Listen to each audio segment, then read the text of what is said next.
தமிழன் என்றொரு இனம் உண்டு, தனியே அவருக்கு ஒரு குணம் உண்டு.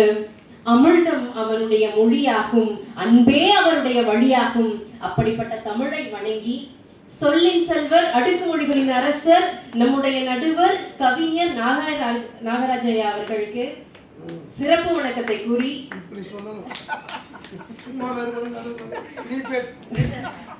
அவருடைய 56வது பிறந்த நாளுக்கு எங்களுடைய வாழ்த்துக்களை கூறி, இந்த பிறந்த நாள்ல இருந்து அவர் ஒரு முடிவு எடுத்திருக்காங்க. எதிர்மறையான விஷயங்களை பத்தியே நான் பேச மாட்டேன், அதுக்கு தீர்ப்பும் கொடுக்க மாட்டேன், வேதனை சோதனைக்கெல்லாம் நான் போகவே மாட்டேமா, ஒன்லி பாசிட்டிவ் சாதனையை பத்தி மட்டும் தான் பேசணும்னு உறுதிமொழி எடுத்துட்டு வந்திருக்காரு எங்க நடுவர். அவரை போய் நடுநிலை அது இதுன்னு எதிரணியில கொஞ்சம் சொல்லிட்டு போயிருக்காங்க. அந்த புகழ்ச்சிக்கெல்லாம் மயங்க மாட்டார் எங்க நடுவர் அவர்கள். சாதனையை பத்தி மட்டும்தான் சிந்திக்கிறவர் எங்களுடைய நடுவர் அவர்கள். அப்படிப்பட்ட நடுவர் அவர்களுக்கு சிறப்பு வணக்கத்தையும், சோதனை சோதனை சோதனைன்னு சோக கீத பாடம் வந்துள்ள எதிரணியை சார்ந்தவர்களுக்கும், சாதனைகளை பற்றுமே கூற வந்து சாதனைகள் தான் சரித்திரத்தை படிக்கும் அப்படிங்கிற ஒரு விஷயத்துக்காக சாதனைகளுக்கு வலு சேர்த்து அமர்ந்திருக்கிற எனதணியை சார்ந்த சகோதரிக்கும், மேலும் எங்களுக்கெல்லாம் கை தட்டுவதற்கென்றே கைகளோடு வந்திருக்கிற உங்கள் அத்தனை பேருக்கும் என்னுடைய வணக்கம். உங்களுடைய கைகள் எல்லாம் சுத்தமாக இருப்பதை போல அடிக்கடி சத்தமாக இருப்பதையும் இந்த மேடை விரும்புகிறது. பகுத்தறிவு பகழவன் பெரியார் அவர்களின் ஈரம் கொண்டு, பேரறிஞர் அண்ணாவின் பெருமை கொண்டு, முத்தமிழ் அறிஞர் கலைஞர் அவர்களின் வார்ப்பாய் திராவிட மாடல் ஆட்சியை நடத்தி வரும் தமிழகத்தின் தமிழ் புதல்வர், நம்முடைய மாண்புமிகு முதல்வர் அவர்களின் நீடித்த புகழுக்கு மகுடம் சூட்டுவது அவர் செய்த சாதனைகளே என்பதில் எங்களுக்கு துளியளவு சந்தேகமும் இல்லை. சாதனைகளை அடுக்க வயதில்லை. 73வது பிறந்த நாளிலே 7300 சாதனைகளை செய்துள்ள எங்களுடைய தமிழ் புதல்வர் மாண்புமிகு முதலமைச்சர் அவர்களின் சாதனைகளை அடுக்க நேரமில்லை. அதனால் சில முத்துக்களை உதிர்த்து செல்கிறேன். ஏன் நடுவர் அவர்களே, சோதனைங்கிறது ஒளி மாதிரி, ஒரு சிலையை செதுக்கிற ஒளி மாதிரி சோதனை வச்சுட்டா அந்த சிலையை செதுக்கிய பிறகு கம்பீரமா நிற்கிற அந்த அழகான சிலை தான் எங்களுடைய சாதனை. அப்படிப்பட்ட சாதனை தான் நம்முடைய முதல்வர் அவர்களின் நீடித்த புகழுக்கு மகுடம் சூட்டுவதாக அமைஞ்சிருக்கு.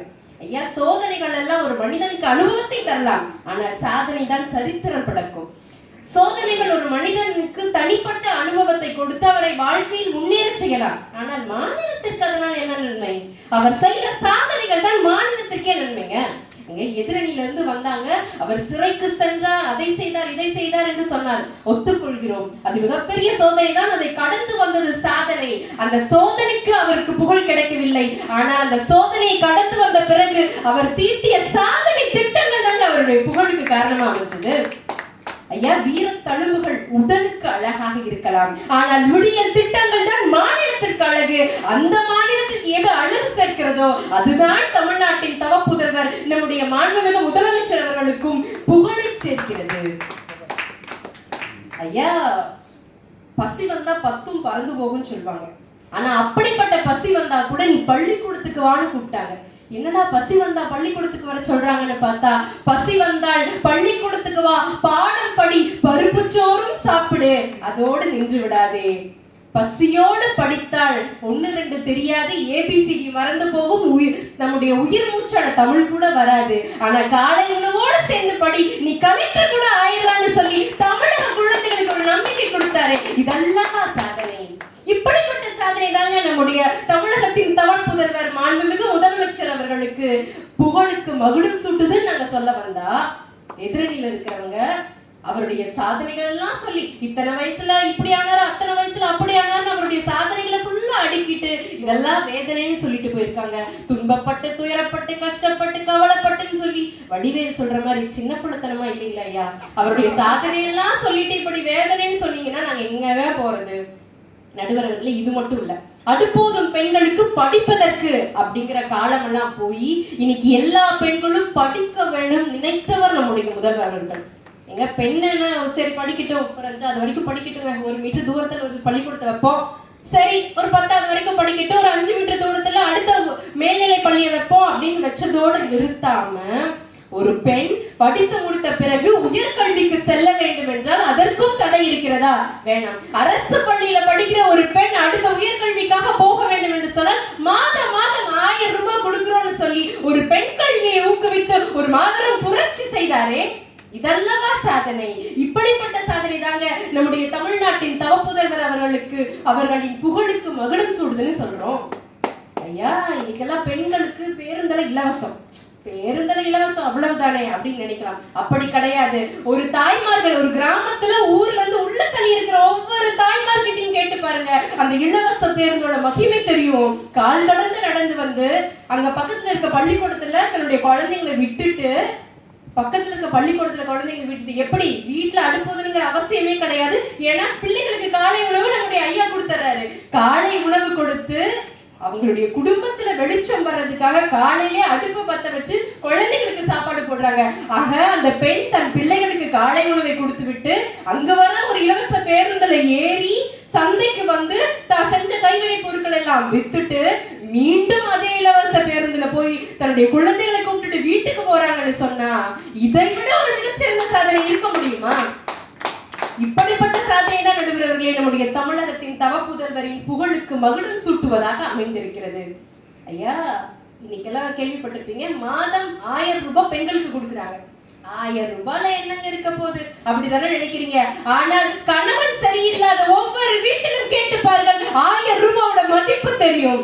ஒரு பெண் படுத்து முடித்த பிறகு வேலைக்கு செல்ல முடியவில்லை, குடும்ப சூழ்நிலையால வருமானம் இல்ல, கணவன் இல்ல, அப்படிங்கிற சூழ்நிலையில மாதத்து வருமானத்துக்கு நான் என்ன செய்வேன்னு யோசிக்கிற போது மாதம் 1000 ரூபாய் வருது அப்படின்னு சொன்னா அந்த 1000 ரூபாய்னால தன்னுடைய குடும்பத்தையே நடத்திட்டு போற எத்தனையோ பெண்கள் இருக்கிறார்கள். அப்படிப்பட்ட பெண்களின் வாழ்க்கையில் அவர் செய்த ஒரு புரட்சி தான் மாபெரும் சாதனை. அந்த சாதனை தாங்க எங்களுடைய முதல்வருக்கு மகுடம் சூட்டுவதாக அமைச்சிருக்கு. ஏங்க, இது மட்டுமா? பிப்ரவரி 13ஆம் தேதி ஒரு மிகப்பெரிய ஆச்சரியம், ஒரு இன்ப அதிர்ச்சி எல்லாத்துக்குமே நடந்துச்சு. பிப்ரவரி 13ஆவது நாள் காலையில எந்திரிக்கிற எல்லா பெண்களுக்கும் இன்ப அதிர்ச்சி. பாத்தீங்கன்னா அவங்களுடைய பேங்க்ல 5000 ரூபாய் போட்டார். எங்க 1.5 கோடி மக்களுக்கு 5000 ரூபாயை கொடுத்த மாபெரும் ஒரு முதல்வர் சொன்னாது நம்முடைய முதல்வர் அவர்கள் தான். எங்க கல்யாணம் பண்ணி கொடுத்ததுக்கு அப்புறம் பொண்ணுக்கு சீதனம் செய்ய முடியாத எத்தனையோ பெற்றோர்கள் இருக்கிறாங்க. ஆனா இந்த 5000 ரூபாய் அத்தனை பெண்கள் வீட்டிலும் சீதனமாக போனதுன்னு சொன்னா தன்னுடைய உடன் பிறந்த ஒரு அண்ணன் நமக்கு செய்ய வேண்டிய சீதனத்தை நம்முடைய தமிழக முதல்வர் செஞ்சிருக்காங்கன்னு சொன்னா, ஒரு கோடை கால வெயில்ல ஒவ்வொரு பெண்களுக்கும் கொடுத்த ஒரு குளிர்கால அன்பு பரிசு தான் இந்த 5000 ரூபாய்.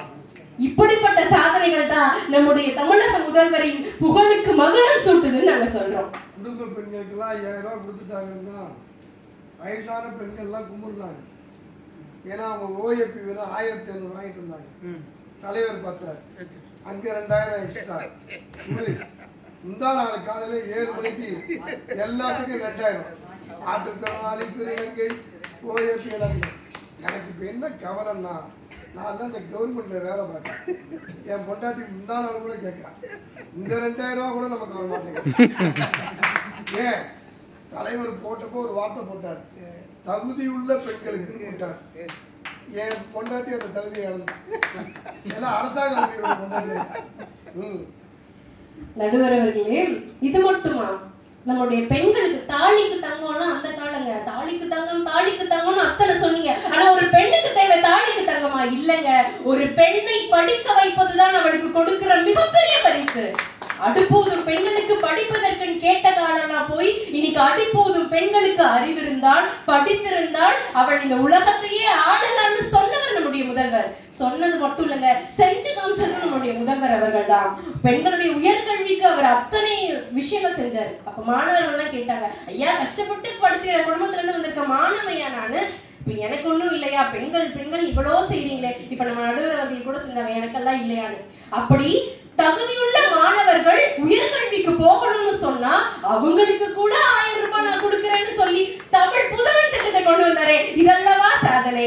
இப்படிப்பட்ட சாதனைகளை தாங்க நாங்க சொல்றோம்.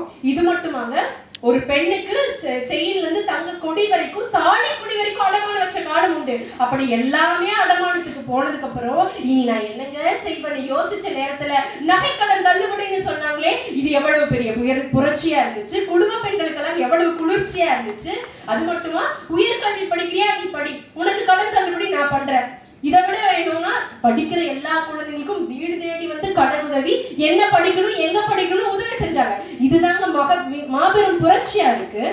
இது மட்டும் இல்லாம பெண்கள் எல்லாம் சுயஉதவி குழுக்கு போறாங்க. சுயஉதவி குழுல கடன் இருந்துச்சுன்னா அதையும் நான் தள்ளுபடி பண்றேன் அப்படின்னாங்க. இது மட்டும் இல்லாம எல்லாமே கொரோனா காலத்தை பத்தி சொல்லுவாங்க. கொரோனா காலத்துல கூட ஆக்சிஜன் மாஸ்க் எல்லாம் வச்சுட்டு எல்லாரும் வீட்டுக்குள்ள இருங்கன்னு சொல்லும் போது நம்முடைய தலைவர் மட்டும் தான் மாஸ்க போட்டுட்டு பார்டர்ல போனாரு. அங்க போய் அவங்களுக்கு என்னெல்லாம் உதவி செய்ய முடியுமோ அத்தனையும் செஞ்சாங்கன்னு சொன்னா இதுதான் நம்முடைய முதல்வர் அவர்கள் சாதித்த சாதனைகள். இப்படிப்பட்ட சாதனைகள் தான் அவருடைய புகழுக்கு மகுடம் சூட்டுகிறது என்று கூறி நல்லதொரு வாய்ப்புக்கு நன்றி பாராட்டி விடைபெறுகிறேன்.